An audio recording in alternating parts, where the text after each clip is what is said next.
Olá, sétimo ano. Hoje, nosso vídeo vai ser uma revisão do nosso conteúdo, tá? Vamos revisar alguns conteúdos que foram dados nesse bimestre, tá ok? Então, vamos começar. Estudamos sobre pronomes. O pronome é a palavra que substitui ou acompanha um substantivo, no caso, o nome, definindo-lhe os limites de significação. Existem vários tipos de pronomes: os pessoais, os possessivos, demonstrativos, interrogativos, relativos e indefinidos. Além dessa classificação principal, os pronomes também podem ser classificados em adjetivos e substantivos. Lembram? Pronomes pessoais. Eles subdividem-se em pronomes pessoais do caso reto e pronomes pessoais oblíquos. Pronomes pessoais do caso reto: eu, tu, ele, nós. E os oblíquos: me, mi, comigo, te, ti, contigo. E pronomes pessoais de tratamento: senhor, senhora, vossa senhoria. Tá ok? Também temos os pronomes possessivos, que indicam relação de posse. Possessivos indicam uma relação de posse, algo que pertence a uma das pessoas do discurso. São eles meu, minha, meus, minhas, teu, tua, teus, tuas, seus, suas, seus, suas, nosso, nossas, vosso, vossas, tá? Também estudamos sobre pronomes demonstrativos. Como o próprio nome te fala, prestem atenção, pronomes demonstrativos indica posicionamento. O lugar de um ser em relação a uma das três pessoas gramaticais. São eles este, esta, estes, estas, isto, esse, essa, esses, essas, issos, aquele, aquela, aqueles e aquelas, aquilo.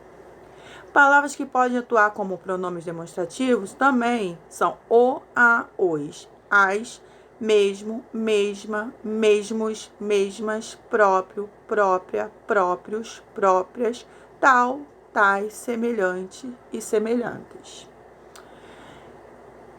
Pronomes interrogativos, que são utilizados para interrogar. Isto é, para formular perguntas de modo direto ou indireto. São eles que, quem, qual, quais, quanto, quanta, quantos e quantas.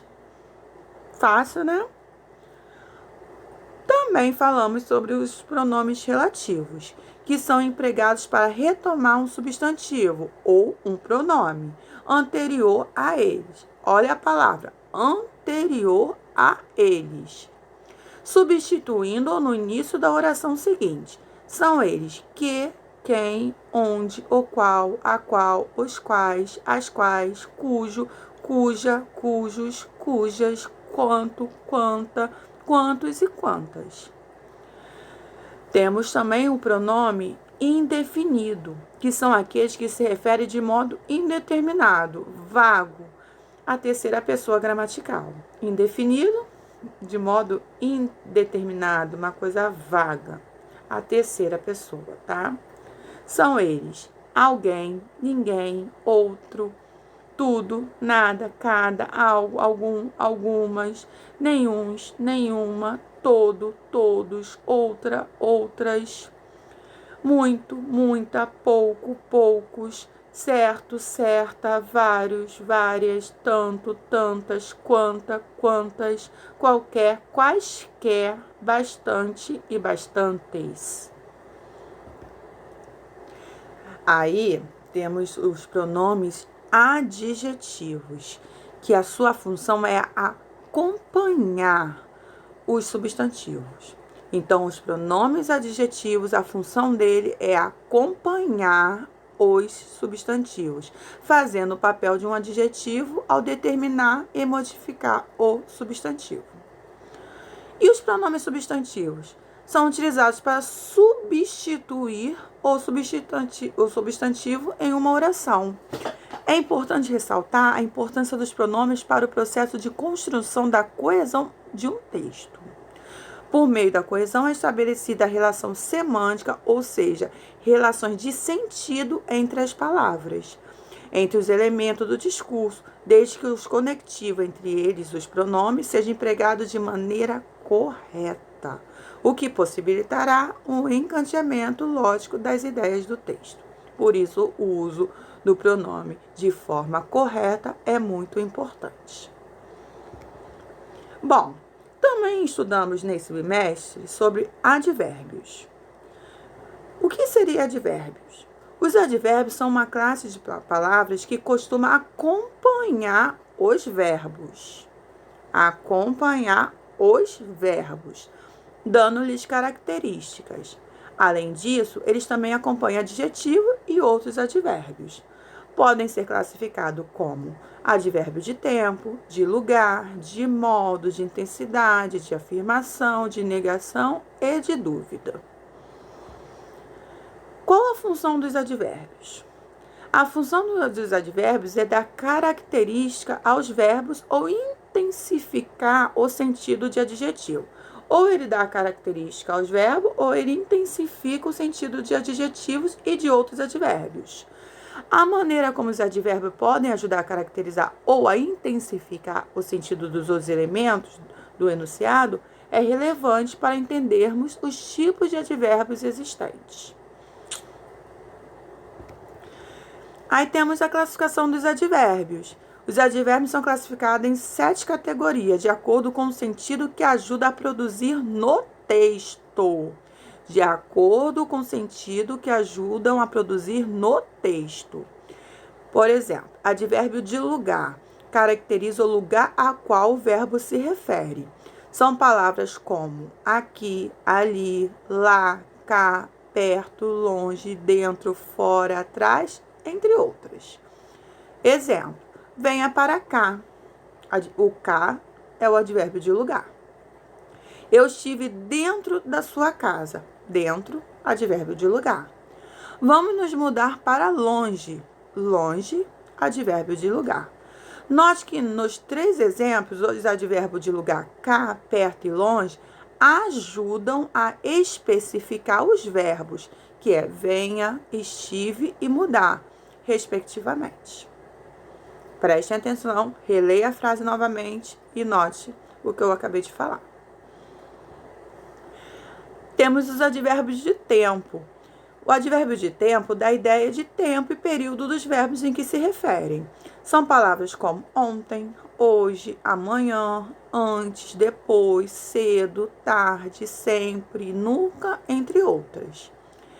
Exemplo, eu te encontro amanhã. Nunca vi esse filme. Ela costuma dormir cedo.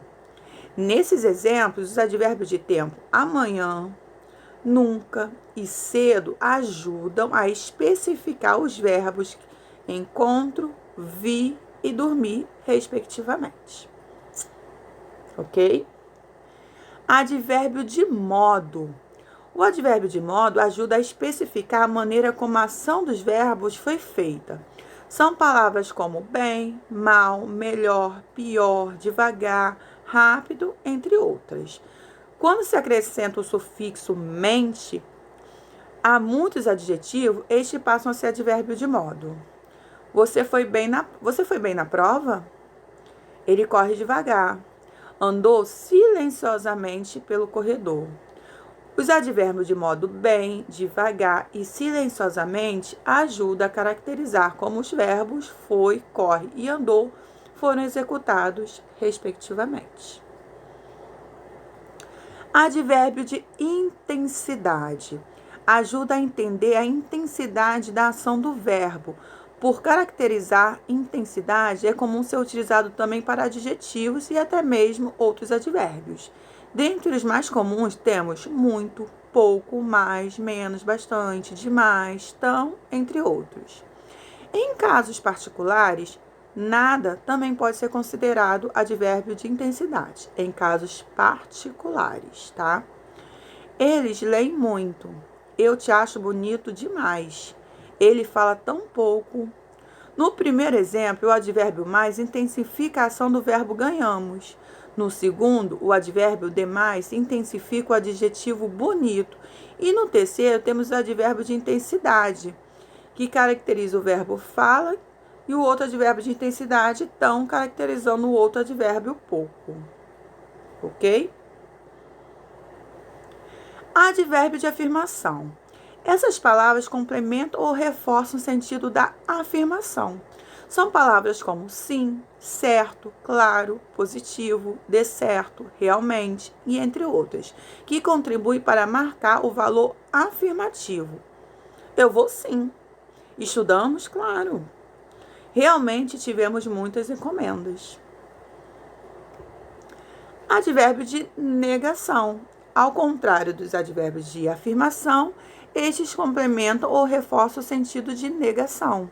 São palavras como não, nem, negativo e entre outras. Em alguns casos particulares, algumas palavras como nenhum, nada, nunca e jamais podem ser consideradas advérbios de negação. Se estiverem intensificando um adjetivo, um advérbio, ou caracterizando um verbo. Ela nem foi à festa. Eu não estou nada convencido. Nesse caso, essas duas palavrinhas são advérbio de negação. Nesse caso, tá? Então, são em alguns casos particulares. Por isso é importante ler, é importante ver o contexto antes de classificar. Temos também o advérbio de dúvida, que complementa ou reforça o sentido de dúvida. São palavras como talvez, possivelmente, provavelmente, porventura, entre outras. Porventura, não terias um copo d'água em casa? Não decidimos ainda, mas talvez faremos. Provavelmente, o resultado sai nesta semana. É uma dúvida, não tem uma certeza, né? Então, é um advérbio de dúvida. Junto com os advérbios, estudamos também locução adverbial, que são duas ou mais palavras juntas exercendo a função de advérbio, que são chamadas de locução adverbial. As locuções adverbiais costumam ser formadas por mais de um advérbio, sendo comum também haver preposições com elas. Se essas palavras não estiverem em conjunto dentro do enunciado, elas não farão sentido.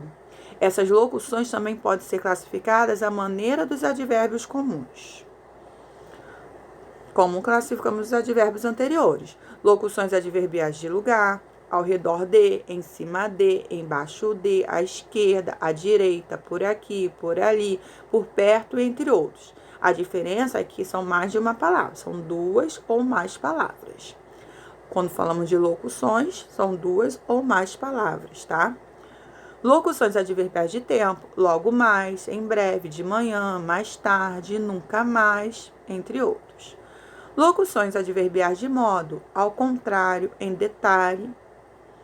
Locuções adverbiais de intensidade, em excesso, de todo, muito menos e entre outros. Locuções adverbiais de afirmação, de fato, com certeza, sem dúvidas. Locuções adverbiais de negação, nunca mais, de modo algum, de jeito nenhum. Locução adverbial de dúvida, quem sabe? Atenção, nesse caso, não são dois ou mais advérbios distintos que afetam termos diferentes, e sim dois advérbios unidos que afetam o mesmo termo, tá? Aí, nesse bimestre, começamos também estudando sobre os verbos intransitivos e os verbos transitivos. O que seria verbos intransitivos? São aqueles que não necessitam de complemento, porque tem sentido completo. Estamos falando do verbo. Agora estamos falando do verbo, não é a frase toda, a oração toda. Eu estou falando verbo transitivo. Então, são verbos intransitivos, aqueles que não necessitam de complemento, porque eles já têm um sentido completo. Por esse motivo, eles conseguem formar o predicado sozinhos. Exemplo, Carmen morreu. Morreu é o verbo. O sentido está completo. Eu não preciso complementar. Jordana chegou. Jordana chegou. Eu já entendia o que quiseram me passar.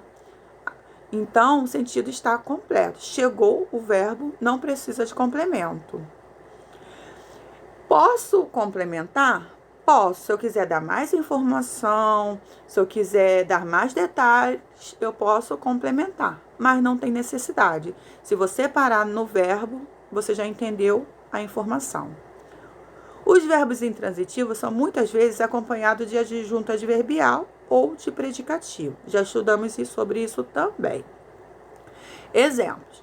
Carmen morreu serenamente. Jordana chegou satisfeita. Lembra que lá no exemplo acima, Carmen morreu, eu falei que não precisa de complemento. Morreu, Carmen morreu, eu já entendi. Eu posso parar por aí.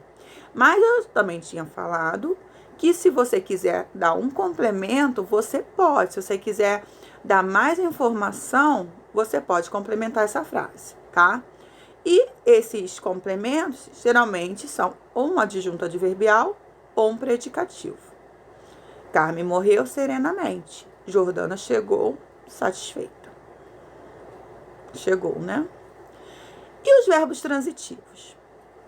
Os verbos transitivos são aqueles que necessitam de complemento para constituir o predicado, porque não tem sentido completo. Esses complementos podem ser seguidos ou não de uma preposição, de modo que os verbos transitivos são classificados em verbos transitivos diretos ou verbos transitivos indiretos, também de verbos transitivos diretos e indiretos. Exemplo, Rafael comprou pães. O verbo, nesse caso, comprou. A carta pertence a Leandra. O verbo pertence. Vamos analisar. Rafael comprou. Mas afinal, o que Rafael comprou? Eu preciso de um complemento. Se eu parar no comprou, eu não vou entender. Eu não vou saber o que ele comprou.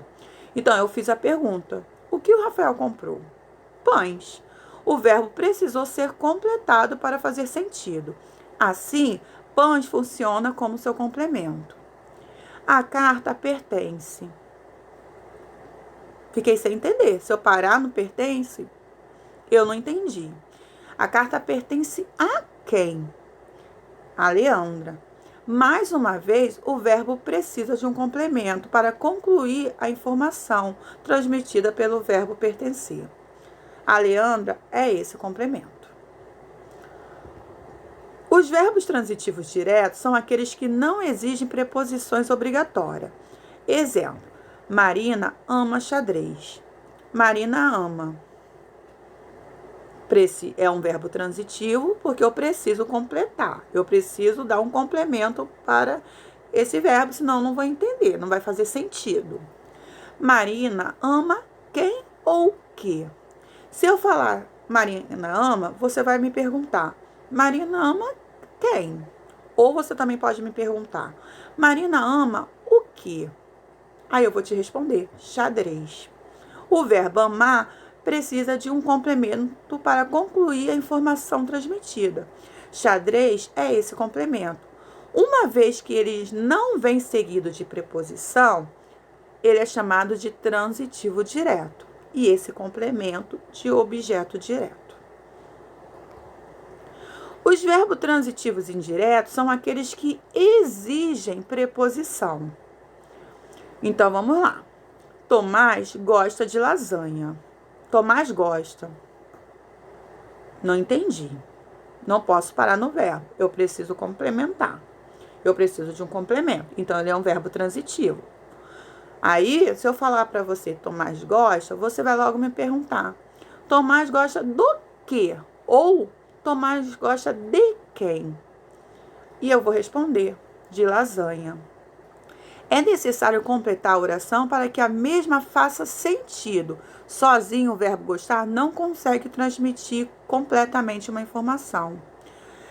O caso de lasanha preenche o que falta para que a oração faça sentido. E assim um complemento. Uma vez que esse complemento vem seguido de preposição, ele é chamado de transitivo indireto. E esse complemento, no caso, é um objeto indireto. E temos o verbo transitivo direto e indiretos. Os verbos transitivos direto e indireto são aqueles que exigem os dois complementos, um dos quais sem e o outro com preposição obrigatória. Exemplo: Carlos ofereceu chocolate a Milena. Carlos ofereceu. Carlos ofereceu o quê? A quem? Temos aqui um verbo que necessita de dois complementos. Afinal, temos duas questões. Até então, sem resposta, né? Bem, Carlos ofereceu chocolates. Chocolate é um complemento, sem preposição. Logo, ele é um complemento direto. É um objeto direto. Continuando, Carlos ofereceu chocolate a Milena. A Milena é um complemento, por sua vez, com preposição. Logo, indireto. Assim, concluímos que na oração acima, o verbo oferecer é um verbo transitivo direto e indireto. Bom, pessoal, esse foi um pequeno resumo do nosso bimestre. Prestem bem atenção, estudem para poder ganhar 10 na prova, tá bom? Segura meu beijo. Até a nossa próxima aula.